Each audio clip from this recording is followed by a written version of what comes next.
Hey guys, this is Dr. Ketki. I'm an oral and maxillofacial surgeon. I'm going to explain the studying workflow which has also been given in my book, and this workflow can be applied to any topic that you're studying for any exam.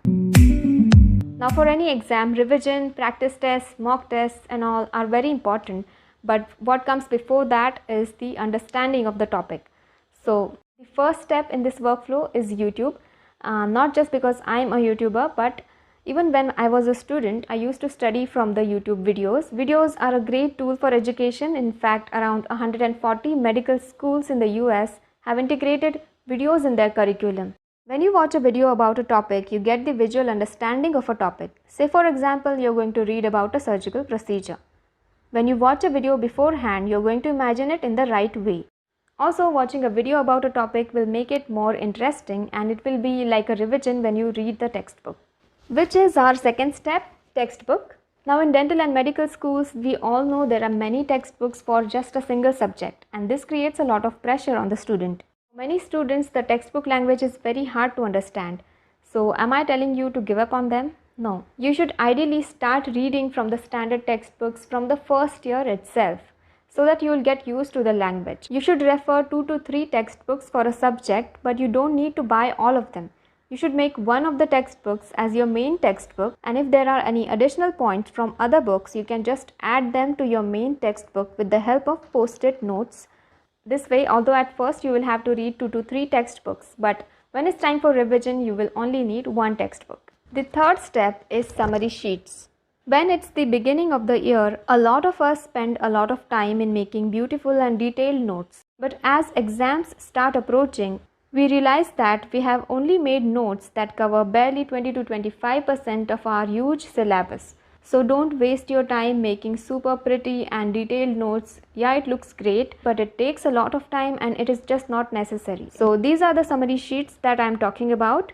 When you have finished reading a topic from the textbook, make a one-page summary of it. If the topic is bigger, it can extend to 2 to 3 sheets, but not beyond that. So you have to really pick the important points from the textbook. An added advantage is that it will make you more alert while reading. These summary sheets are a lifesaver when you are preparing for an MCQ based exam, and for any exam for that matter. If you don't want to use sheets like these, and if you're not particularly good at organizing, then you can also use a notebook like this. Fourth step is active studying. So yeah, making summary sheets is also active studying, but now you have to get up from your comfy couch and actually do the work. What you need to do is copy the important points from the summary sheet that you made on the whiteboard. As far as possible, try to do it without having to look at the sheet. Now whenever you pass by this whiteboard, you can easily revise these notes until it's time for the next topic. Another part of active studying is drawing diagrams. We all know diagrams are a score magnet, but many of us just look at it and try to remember it. A diagram can only be remembered by drawing it, and for that, again, the whiteboard is a great tool. If you don't have a whiteboard, please get one. It's a great investment, and I still use mine to write my to-do list or to motivate myself. The fifth step is MCQs. After you learn a topic, it's important to make yourself familiar with the kind of questions that could be asked. So doing practice questions will make you understand what's really important. Open any standard MCQ book and mark the ones that you did not get right on the first attempt. These are the ones that you will be revising later. Nowadays, there are many MCQ apps available too. So you can do this step while you're on the go, while waiting in line, or when you're simply tired of reading the huge textbooks.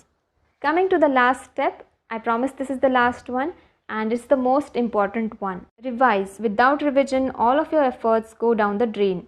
According to Ebbinghausen's forgetting curve, memory retention is 100% at the time of learning, but drops rapidly to 40% within the first few days. So it's a good idea to revise within 24 hours, but when can you accommodate this step? So right before you start your study session, allot 15 minutes for the revision of older topics. If you have already made the summary sheets for the older topics, it will be a piece of cake. So that's the studying workflow, and this workflow is based on research-based study strategies that I have explained in my book. To make it easy to remember, you can remember the mnemonic YTSAMR. This workflow can be applied to any topic of any subject, and it will really help strengthen your concepts.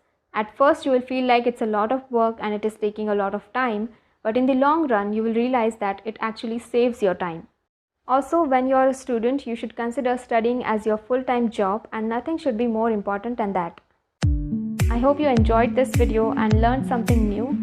And if you did, let me know in the comment section below, and I'll see you very soon with another important dental video. Bye.